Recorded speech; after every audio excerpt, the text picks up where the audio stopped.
ڈیرہ اسماعیل خان سے لاہور واپسی کے راستے میں ایک ایسے پروگرام کی تحریر لکھ رہا ہوں جس نے مجھے اندر سے ہلا کر رکھ دیا ہے۔ نہ الفاظ اکٹھے ہو رہے ہیں اور نہ ہی سوچیں مجتمع کر پا رہا ہوں۔ لاہور اور ساہیوال میں مختلف پروگرامز کی ریکارڈنگ اور پھر ڈیرہ اسماعیل خان کے لمبے اور تھکا دینے والے سفر کے باعث ذہن بھی معوف ہے اور نیند کے غلبے کی وجہ سے لکھنے میں بھی دشواری پیش آ رہی ہے۔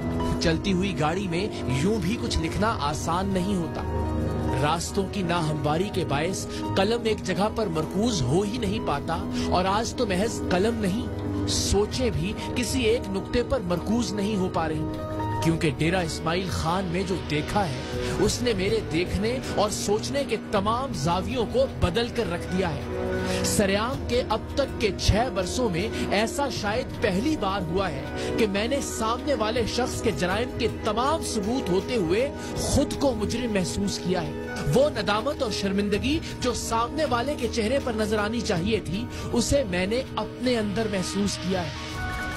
پاکستان کی مشہور و معروف سرکاری یونیورسٹی اور خیبر پختونخوا کی بڑی یونیورسٹیز میں سے ایک گومل یونیورسٹی ہوس پرستوں کے ہاتھوں محض ایک مذاق بن کر رہ گئی ہے۔ حالیہ برسوں میں طالبات اور خواتین اساتذہ کو جنسی طور پر ہراساں کیے جانے کے ان گنت واقعات رپورٹ ہوئے ہیں۔ متعدد افراد کو نوکری سے ہاتھ بھی دھونے پڑے ہیں، لیکن یونیورسٹی طالبات کے استحصال کا یہ سلسلہ رک نہیں سکا۔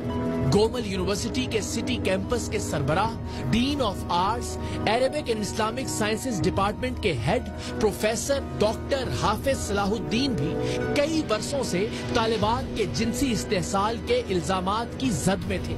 21ویں گریڈ کے یہ پروفیسر گومل یونیورسٹی کے اعلیٰ ترین 3 انتظامی عہدوں پر بیک وقت براجمان تھے، لہٰذا کہا جاتا تھا کہ جس طالبہ پر ان کی نظر ہوس ٹھہر جاتی اس کا جینا دو بھر ہو جاتا۔ یونیورسٹی کے اس طاقتور اور با اثر پروفیسر، ڈین آف آرٹس اور ہیڈ آف ڈپارٹمنٹ کو خوش کیے بغیر اپنی تعلیم کو جاری رکھنا یونیورسٹی کی طالبات کے لیے ایک ڈراؤنا خواب بن جاتا تھا۔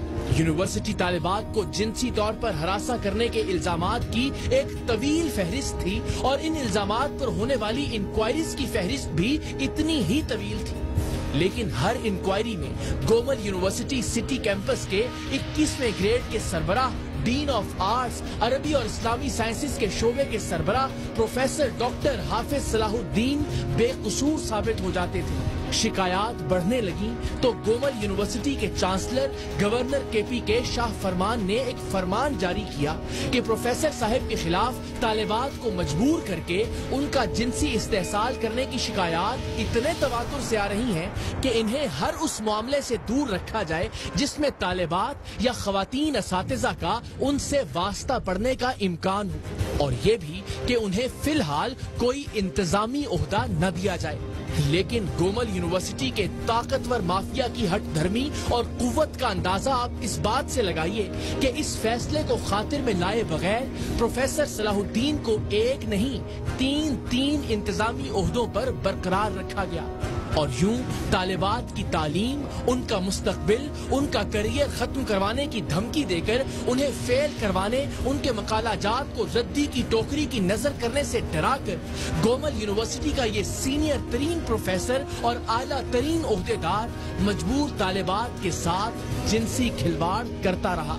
یہ اس قدر اثر و رسوخ حاصل کر چکا تھا اور اتنا طاقتور ہو گیا تھا کہ اب اسے کسی کی پرواہ نہیں تھی۔ اب یہ طالبات اور خواتین اساتذہ کی جسمانی بے حرمتی بغیر کسی ڈر اور خوف کے کرنے لگا تھا۔ کوئی انکوائری اس کا کچھ نہیں بگاڑ سکی تھی، کوئی نوٹیفیکیشن اس کا بال بیکا نہیں کر سکا تھا۔ اب اسے کسی آرڈر کا کوئی ڈر نہیں تھا، اور بس یہی وہ وقت ہوتا ہے جب انسان کا زوال شروع ہوتا ہے۔ میں ڈین آف آرٹس فیکلٹی ہوں، میں 21 گریڈ میں، اسے آگے گریڈ نہیں ہے۔ سر جاب کا سال کر دینا، لیکن جاب کے لیے سر مہربانی۔ گومل یونیورسٹی کے ڈین آف آرٹس یعنی یونیورسٹی کے آرٹس کے تمام شعبہ جات کے سربراہ پروفیسر ڈاکٹر صلاح الدین کے بارے میں طالبات کو جنسی طور پر ہراساں کرنے کی خبر جب ٹیم سریام کو ملی تو ہم نے بغیر کسی تعامل کے اس سکینڈل کی پردہ کشائی کرنے کا فیصلہ کیا۔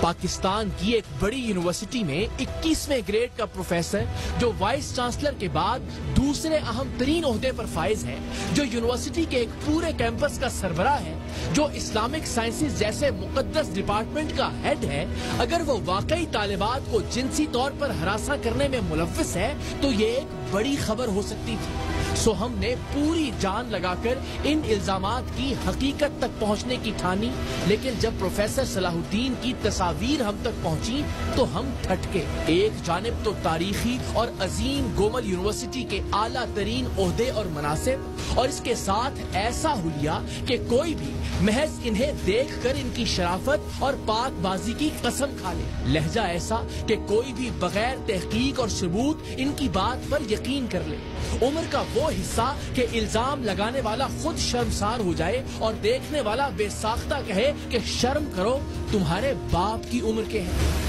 ایک بڑی خبر کے حصول اور یونیورسٹی طالبات کو جنسی استحصال سے نجات دلانے کی اس متوقع مہم کی آدھی ایکسائٹمنٹ پروفیسر صلاح الدین کی تصاویر دیکھ کر غائب ہو گئی۔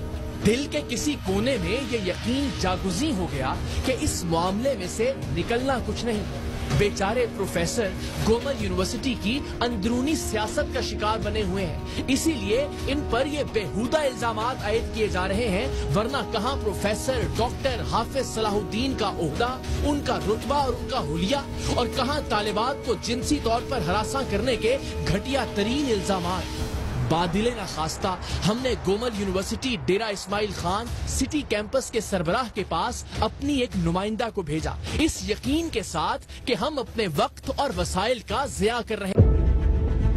یونیورسٹی کی ایک طالبہ جس کے بقول اسے پروفیسر صلاح الدین کی جانب سے فیل کرنے کی دھمکی دے کر جنسی طور پر ہراساں کیا گیا تھا، ہماری نمائندہ اس طالبہ کے ریفرنس سے گومل یونیورسٹی کے ڈین آف آرٹس اور ڈپارٹمنٹ آف اسلامک سائنسز کے سربراہ سے یونیورسٹی میں موجود ان کے دفتر میں ملی، یہ کہہ کر کہ وہ اسلام آباد سے اپنے بھائیوں سے تنگ ہو کر یہاں ڈیرہ اسماعیل خان میں اپنی خالہ اور کزن کے پاس آ گئی ہے اور اسے نوکری چاہیے۔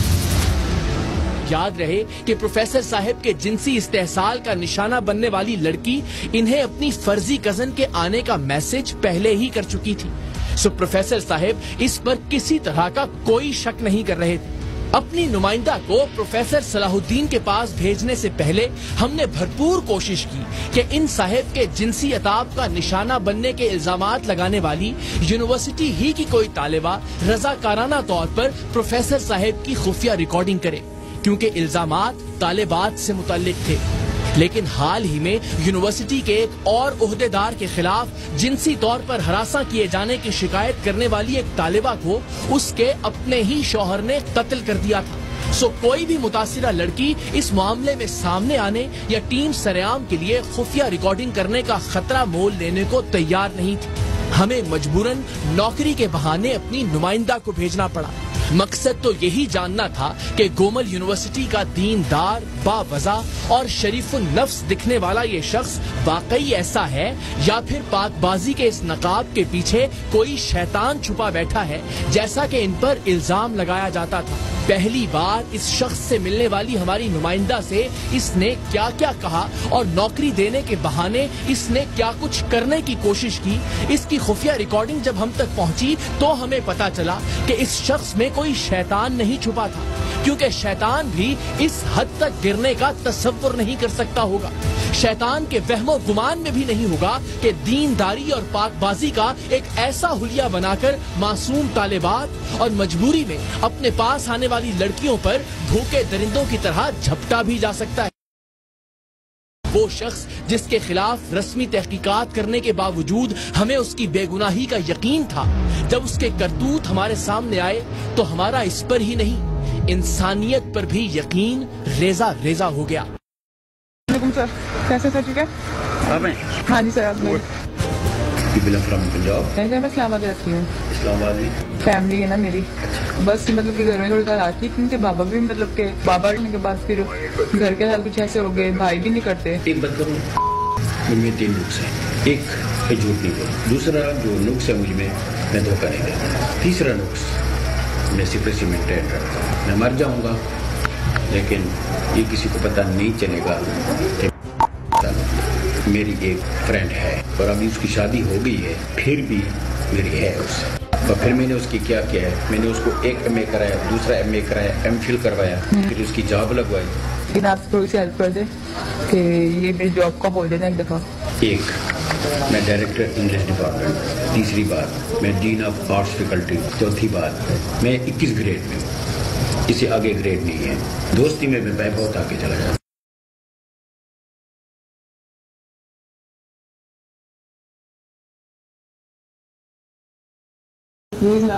سر پہلے جاب کا سوال کر دینا، لیکن جاب کے لیے مجھے پتہ ہے، مجھے پتہ ہے.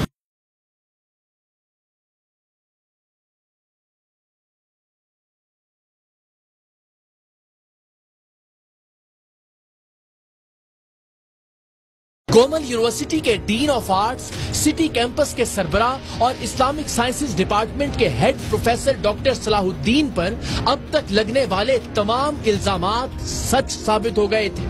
اس شخص کی ہوس پرستی اور دیدہ دلیری کا عالم یہ تھا کہ یونیورسٹی کیمپس میں اپنے پاس پہلی بار آنے والی لڑکی پر یہ بھوکے بھیڑیوں کی طرح جھپٹا تھا. تصور کیجئے یہ اپنی طالبات اور اپنی ماتحت خواتین اساتذہ کا کیا حال کرتا ہوگا. خود کو مجبور بتا کر نوکری مانگنے والی لڑکی کو یہ اس طرح سے نوچ رہا تھا تو فیل کرنے کی دھمکی دے کر یہ طالبات کو کتنا مجبور کرتا ہوگا. اس ریکارڈنگ میں خیبر پختونخوا کی گومل یونیورسٹی کے ڈین آف آرٹس پروفیسر ڈاکٹر صلاح الدین کا اصل چہرہ سامنے آ گیا تھا. سائی اور پاک بازی کا نقاب اتر کر دور جا گرا تھا. ٹی وی پر ہم اس کی گفتگو اور اس کی حرکات کا 99% حصہ چلا ہی نہیں سکتے، اور جو 1% حصہ نشر کیا جا سکتا ہے بس آپ اسی سے اندازہ لگانے کی کوشش کیجئے کہ اس شخص نے گومل یونیورسٹی میں اپنی 35 سال کی سروس میں کس طرح طالبات کا استحصال کیا ہوگا.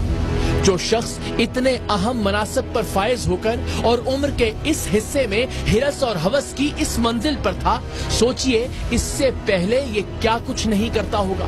ہم نے تو اس کا اصل چہرہ اور نہ جانے کیا کیا کچھ دیکھ لیا تھا. اب اسے آئینہ دکھانے کی باری تھی اور یہ بھی دیکھنا تھا کہ اپنی یہ ویڈیو دیکھنے کے بعد ان صاحب کا رد عمل کیا ہوتا ہے. ان پر لگنے والے جنسی استحصال کے درجنوں الزامات کے پایہ ثبوت کو پہنچنے کے بعد ان کے خلاف کیا کارروائی ہوتی ہے. سو ہم کراچی سے لاہور اور لاہور سے 7 گھنٹے کی مسافت طے کر کے ڈیرہ اسماعیل خان پہنچے. ہماری نمائندہ دوسری ملاقات کے لیے پروفیسر ڈاکٹر حافظ صلاح الدین سے وقت پہلے ہی طے کر چکی تھی اور ان کے بے حد اصرار پر اپنی ایک فرضی دوست کو بھی ساتھ لے گئی تھی. طلبہ اور گومل یونیورسٹی انتظامیہ کے مابین اختلافات اور پرتشدد احتجاج کے بعد یونیورسٹی طلبہ اور طالبات کے لیے بند تھی، جبکہ اساتذہ اور دیگر عملہ یونیورسٹی کے دونوں کیمپسز میں موجود تھا.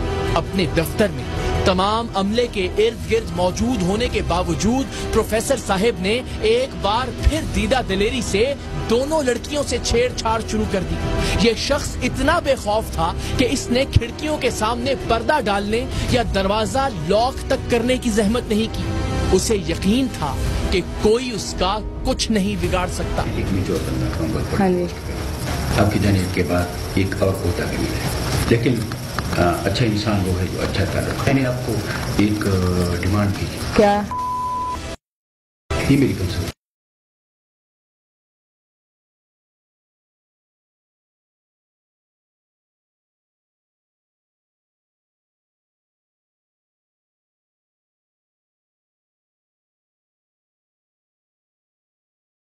سر کیا حال ہے سر؟ ٹھیک ہو؟ دوسرے لوگ سے دھوکہ نہیں کبھی ٹھیک ہو؟ دوستی بھرپور انداز ہے. آپ کے ابو کیا کام کرتے ہیں؟ میرے ابو کی ڈیتھ ہوئی ہے. گھر کا ماحول کیسے؟ بس نارمل ہی چل رہا ہے. کہ میں فکری بات سنتا ہوں. Please sir.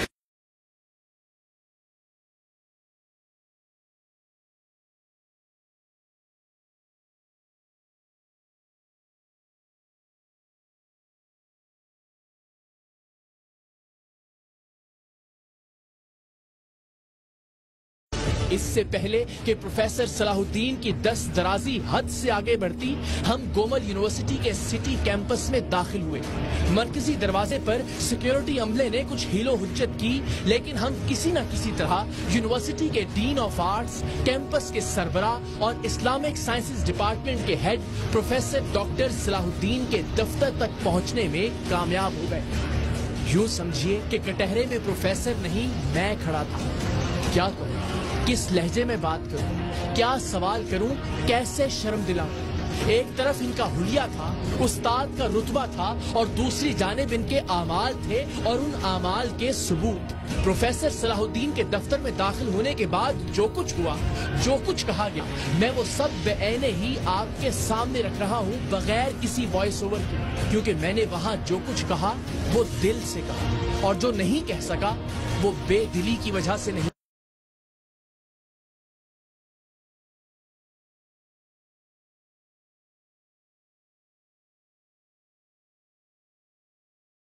کیسے مزاج ہیں آپ کے؟ کیسے گرامی آپ کا؟ صلاح الدین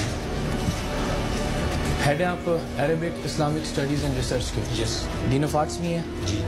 کیا گریڈ ہے آپ کا؟ 21۔ کیا فرماتے ہیں آپ یہاں پہ؟ کیا کس کو؟ یہاں کیا کام کرتے ہیں آپ؟ ڈپارٹمنٹ میں ڈائریکٹر ہوں۔ اس کے علاوہ کیا کام کرتے ہیں؟ ٹیچنگ کرتا ہوں۔ ٹیچنگ کے علاوہ کیا کام کرتے ہیں؟ کچھ بھی نہیں۔ آپ کی شہرت آپ جانتے ہیں نا کیا ہے؟ یس۔ آپ پر الزامات لگتے رہے ہیں۔ جی جی۔ وہ ٹھیک ہیں یا غلط ہیں؟ Without any proof. اچھا، پروف ہوگا تو پھر مان جائیں گے؟ جی۔ پھر کیا کریں گے؟ شرمسار ہوں گے تھوڑا؟ بہت زیادہ۔ ابھی شرمندگی نہیں ہو رہی آپ کو جھوٹ بولتے ہوئے؟ نہیں۔ آپ نے کچھ غلط نہیں کیا؟ نو۔ یہاں آنے والی بچیوں کو کوئی آپ ہراساں نہیں کرتے جنسی طور پہ؟ نو، نیور۔ کبھی ایسا نہیں کیا آپ؟ نو۔ کسی بھی بچی کے ساتھ جو اس دفتر میں آئی ہو؟ جی جی بالکل۔ سب الزامات جھوٹے ہیں؟ جی۔ اور جو کرتا ہے ایسا اپنے عہدے کا فائدہ اٹھاتے ہوئے غلط۔ طالبات کے ساتھ، کسی بھی طرح کے ساتھ، غلط۔ کوئی نوکری کے لیے آئے اس کے ساتھ کرے تو غلط کرتا ہے؟ وہ لانتی ہے، گناہگار ہے، بالکل ٹھیک ہے، بیکار ہے، وہ اس عہدے کے لیے موزوں نہیں ہے۔ ٹھیک ہے، یہ کہہ سکتا ہوں سر۔ اچھا، تو یہ سارے الفاظ آپ پر صادق ہیں۔ آپ کون ہے بیٹا؟ سر میں نے آپ لوگوں سے رابطہ کیا، میں نے اس بندے سے رابطہ کیا سر، یہ لڑکیوں کو پوری طرح رونتا ہے، جسم کو ہاتھ لگاتا ہے، کہتا ہے میرے ساتھ کچھ کرو، مجھے یہ چیزیں اچھی لگتی ہیں سر، میں آپ کو دکھا بھی سکتی ہوں۔ ہاں جی سر، میرے ساتھ بھی کیا۔ یہ بچی ٹھیک کہہ رہی ہے سر؟ میں اسے جانتا بھی نہیں۔ آپ اسے نہیں جانتے؟ آپ اس بچی کو بھی نہیں جانتے؟ نو۔ آپ اس کو بھی نہیں جانتے؟ بیٹا کام نیچے کر کے دکھا دو ان کو ذرا ایک بار۔ آپ ان کو نہیں جانتے؟ آپ جانتا ہوں۔ اچھا، جانتے ہیں جی۔ میں آپ کو عزت سے کہہ رہا ہوں کہ آپ سر عزت کا لفظ آپ کے منہ سے مناسب نہیں لگتا، بڑی غیر مناسب۔ آپ کا چہرہ، آپ کی حرکات اور یہ لفظ تینوں بالکل متضاد ہیں۔ جی۔ اس بچی کیا کرنے آئی تھی آپ کے پاس؟ یہ کہہ رہے آئیے کہ مجھے جاب چاہیے۔ ٹھیک ہے، اور آپ نے بدلے میں کیا کہا اس کو؟ میں نے اس کو کہا کہ ڈاکومنٹس، آپ کی کیا کوالیفیکیشن ہے؟ ڈاکومنٹس سے مراد آپ کی جسمانی؟ نو، ڈاکومنٹس از ڈاکومنٹس۔ آپ ڈین آف آرٹس بھی ہیں؟ یس۔ سٹی کیمپس کے کوآرڈینیٹر بھی ہیں؟ یس۔ اور عربک اسلامک اسٹڈیز اور ریسرچ کے ہیڈ آف ڈپارٹمنٹ بھی؟ یس۔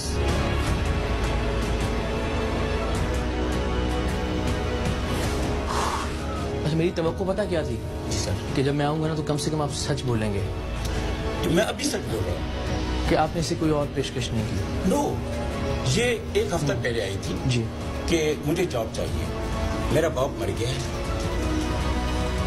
مجھے جاب چاہیے کہیں بھی، یعنی میں یتیم بچی ہوں اور مجھے نوکری چاہیے؟ مجھے نوکری چاہیے۔ اچھا، اور اس کے پرائیویٹ کوئی ایسی لڑکی جو کسی کے پاس جائے کہ میں یتیم ہوں اور مجھے نوکری چاہیے، اور وہ اس کو کہے کہ کپڑے اتارو، تو اس سے بڑا بدبخت کوئی اور ہوگا؟ دیکھیں محترم، میں تو ایک رائے پوچھ رہا ہوں، آپ کی بات نہیں کر رہا، میں عمومی بات کر رہا ہوں، اس پہ اپنی رائے بتا دیجیے۔ اگر مناسب الفاظ آپ استعمال کریں تو بہتر۔ اگر نہیں، اگر میری عرض سن لے ڈاکٹر صاحب، ڈاکٹر پروفیسر حافظ صلاح الدین صاحب میری عرض سن لیجیے. سوال یہ ہے کہ ایک بچی جا کے کہے میں یتیم ہوں اور مجھے نوکری چاہیے, اور جس شخص کے پاس وہ جا کے نوکری مانگے وہ اس سے کہ کپڑے اتارو, تو اس سے بڑا بدبخت کوئی ہوگا یا نہیں؟ یہ تھوڑا سادہ سا سوال ہے, اس میں الفاظ کا میں کیا غلط استعمال کر رہا ہوں؟ لائٹ لفظ استعمال کیا, وہ بدترین شخص ہے. بدبخت چھوٹا لفظ ہے اس آدمی کے لیے, ٹھیک بات ہے. تو کیا لفظ ہونا چاہیے اس شخص کے لیے پھر آپ کے خیال میں؟ بدترین بھی, غلیظ ترین, اس سے گھٹیا کوئی اور ہو نہیں سکتا. نہیں ہو سکتا. تو جو الفاظ میرے لیے ہیں نا, بالکل وہ سب کے لیے. آپ پہ کیوں یہ الزامات لگتے رہے ہیں اب تک؟ پہلی بار تو نہیں ہے نا یہ الزام لگا آپ پہ تک. یہ تو اگری کریں گے نا, ایک تاریخ ہے کہ الزام لگتا رہا آپ کے کہ آپ جو طالبات یا اساتذہ, خواتین اساتذہ ہیں, ان کا جنسی استحصال کرتے رہے. الزام تو ہے نا, یہ تو ایک حقیقت ہے, لگتا رہا آپ پہ. اس کی کیا وجہ آپ کے خیال میں؟ جیلسی.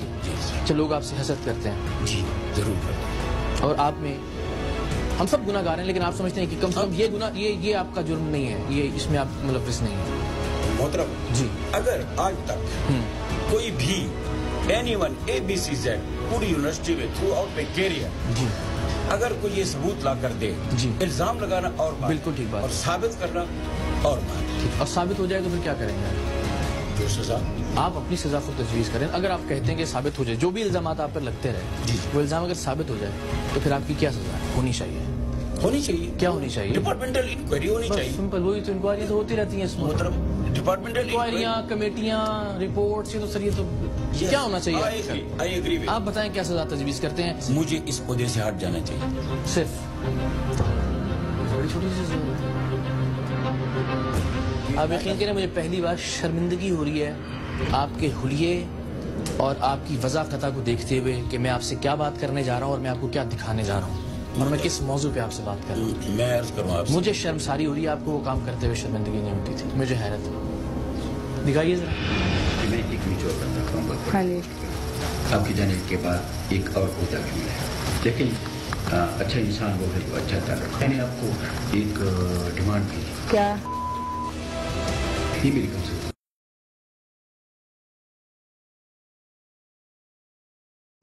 ثابت ہو گیا سر, کیا کیا جانا چاہیے؟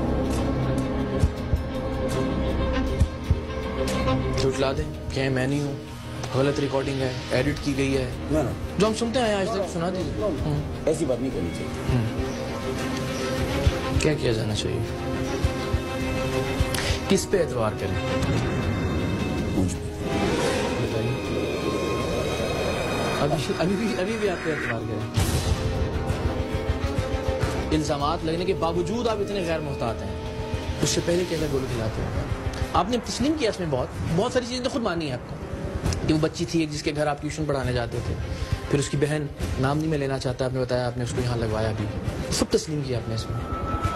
اب کیا کیا جانا چاہیے؟ کیا کریں؟ مطلب مجھے بتائیں, گومل یونیورسٹی کا سٹی کیمپس کا ڈائریکٹر, ڈین آف آرٹس, 21ویں گریڈ کا افسر, Arabic Islamic studies and research department کا ہیڈ, ماشاءاللہ باوضع شرعی تمام تقاضے پورے کرتا, حلیے میں منافقت اور حرکتوں کا یہ حال ہے.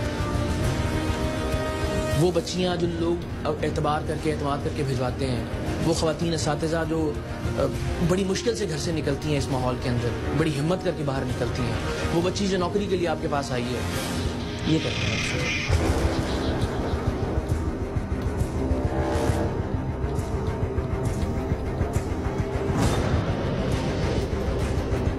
کون سا ایسا قیامت تھی سرکاری دفتر میں ایک ذمہ داری کے عہدے پہ بیٹھ کے, ایک اچھے منصب پہ اللہ نے ایک رتبہ عطا کیا, کیا ایسی قیامت آ گئی تھی کہ آپ یہاں کھڑے ہو کے اپنے نہیں رہا تھا؟ جی میں اس کی تردید کرتا ہوں. کس کی تردید کرتا ہوں؟ دوبارہ دکھا دیں, غور سے دیکھ لیجیے.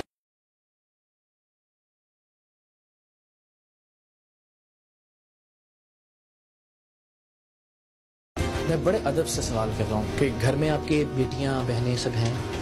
اب تھوڑا بیٹھتے ہیں. میں میرے سوال کا جواب دیں. میں کیا بیٹھوں اس دفتر میں, مجھے بتائیں. ہم سب نے بھی بھیجی ہیں اپنی بچیاں بیٹیاں یونیورسٹیز میں, کالجز میں, اور آپ جیسی شخصیات اگر بیٹھی ہوں آگے تو یہ تو بری بات ہے. سب الزامات ٹھیک تھے, اس کا مطلب آپ پہ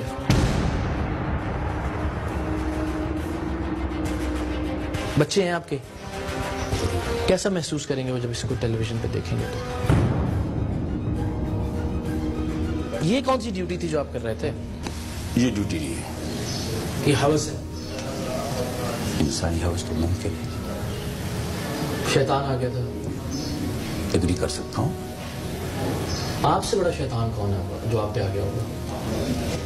مجھ سے بڑا شیطان تو وہی تھا جس نے آدم کو اور بلایا.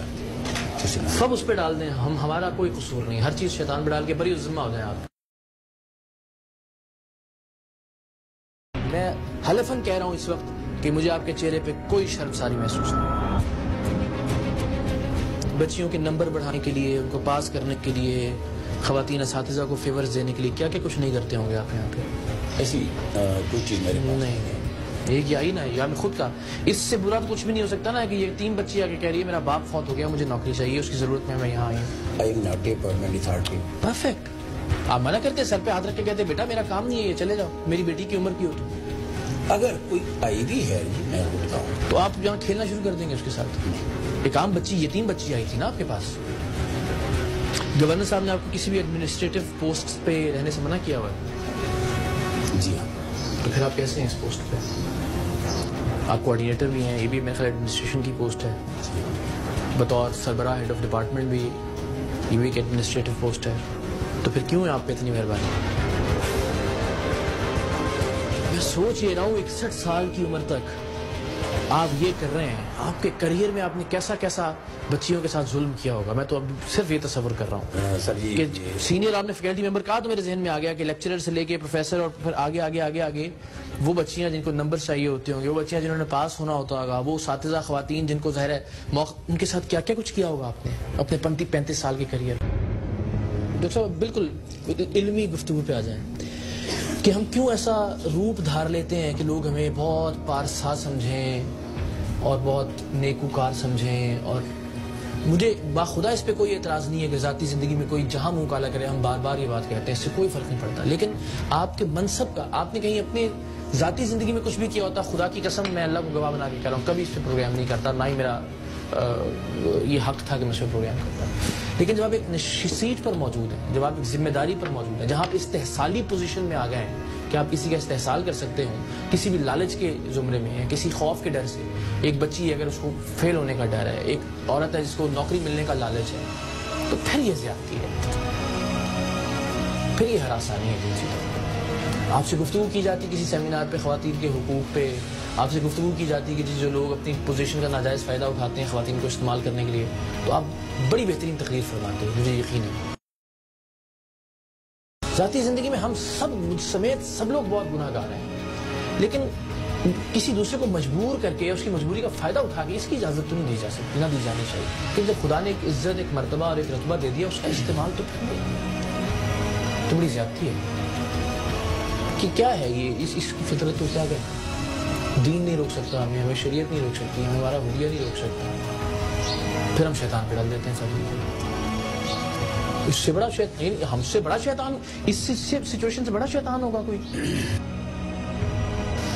تو بس اب آپ کی سزا صرف آپ کے بقول یہ ہونی چاہیے کہ آپ اپنا عہدہ, آپ کا عہدہ ختم ہو جائے, that's it. It's depend on my big boss. یار کوئی خود بھی شرم ہوتی ہے انسان کو. ہاں اگر مجھے کہہ دیں گے ریزائن دے دو, میں ریزائن دے دوں. ابھی آپ خود ریزائن نہیں دیں گے؟ ریزائن کیوں نہیں دیں؟ مطلب مجھے کیا مل رہا ہے اس پوسٹ سے؟ کچھ نہیں مل رہا تھا آپ نے خود سزا دی. شوگر پیشنٹ ہوں. آپ نے خود تجویز کیا تھا کہ اگر یہ بات ثابت ہو جاتی ہے جو آپ کہہ رہے ہیں, اس شخص کو سودے پہ نہیں رہنا چاہیے. نہیں رہنا چاہیے, نہیں رہنا چاہیے. ابھی آپ انتظار فرمائیں گے کہ آپ کہا جائے, سر یہ اخلاقی طور پر, اخلاقی طور پر مجھے نہیں ہونا چاہیے. مگر اخلاق نام کی چیز کوئی نہیں, آپ کو جب تک بگ باس نہیں کہیں گے تب تک آپ کام کرتے ہیں. اخلاقی طور پر مجھے نہیں ہونا چاہیے, میں خود ہی اپنی بگ باس ہی کروں گی. اس کے بعد اس کی مرضی جو بھی سزا دے. نہیں, اب دیانتداری سے بتائیں, گھر میں بیٹھے ہوئے تھے آپ اور ٹیلی ویژن پہ آپ ایک پورا پروگرام دیکھ رہے ہوتے ہیں کہ ایک پاکستان کی بڑی یونیورسٹی, گلوبل یونیورسٹی, اس کا دوسرے ذمہ کا عہدیدار ڈین آف آرٹس, ایک اسلامک اسٹڈیز کے ڈپارٹمنٹ کا سربراہ, 21ویں گریڈ کا ایک افسر, جو فائدہ اٹھاتے ہوئے ایک بچی جو نوکری مانگنے آئی ہے, جو کہہ رہی ہے میں یتیم ہوں, اس کے ساتھ یہ سب کر رہا ہے, وہ ساری ریکارڈنگز آپ دیکھتے, اس کے بعد بھی آپ یہی سوچتے کہ نہیں اس کی ایف آئی آر نہیں ہونی چاہیے. بالکل خدا کو اگر نظر آ کے ایماندار سے جائے, ایف آئی آر نہیں ہونی چاہیے. اس وقت بھی آپ اگر ٹی وی کے اس طرف جی ٹھیک, کیا وجہ کیا مانتے کیسے؟ بس میرے خیال میں اس کے لیے یہی کافی تھا, جو کچھ میں نے دیکھا ہوتا یا آپ نے دیکھا ہوتا یا اس نے خود دیکھا ہوتا, بس پھر وہ گھر جا کے آرام کرے, سکون سے ٹی وی شی لگائے اور انجوائے کرے بس زندگی, باقی ریٹائرمنٹ دیا. میرے خیال میں ہاں.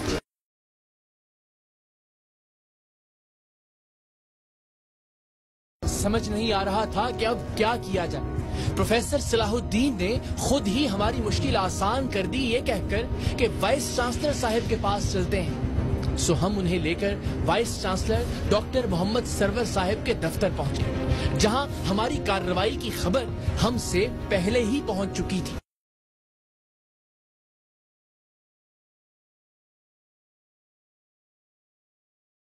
خیریت سے کیسے مزاج ہیں؟ خیریت سے آپ کا سب ٹھیک ٹھاک ہے الحمدللہ. سر آپ کے ڈین صاحب کو لے کر آئے ہیں. جی جی. اور بڑے سنگین ان پہ الزامات تھے اور آپ کی نظر کچھ ثبوت کرنے ہیں. جی جی. یہ سر ایک بچی نوکری لینے کے لیے ان کے پاس گئی تھی کمرے میں.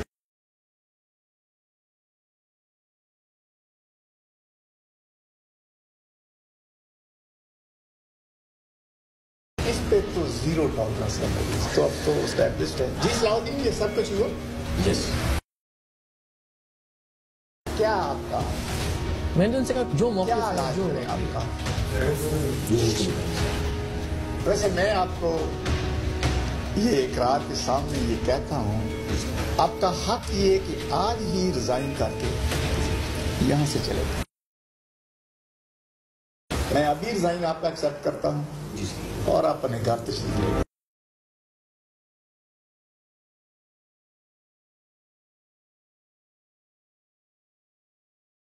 صلاح الدین, یہ عہدوں سے استعفیٰ نہیں, آپ نے تو نوکری سے استعفیٰ دینا ہے, یہ آپ عہدوں کی وجہ سے تو نہیں کر رہے ہیں. You have to quit. نہیں, میں نہیں کرتا, آپ لکھیں کہ میں اپنی نوکری سے مجھے فارغ کر دیا جائے.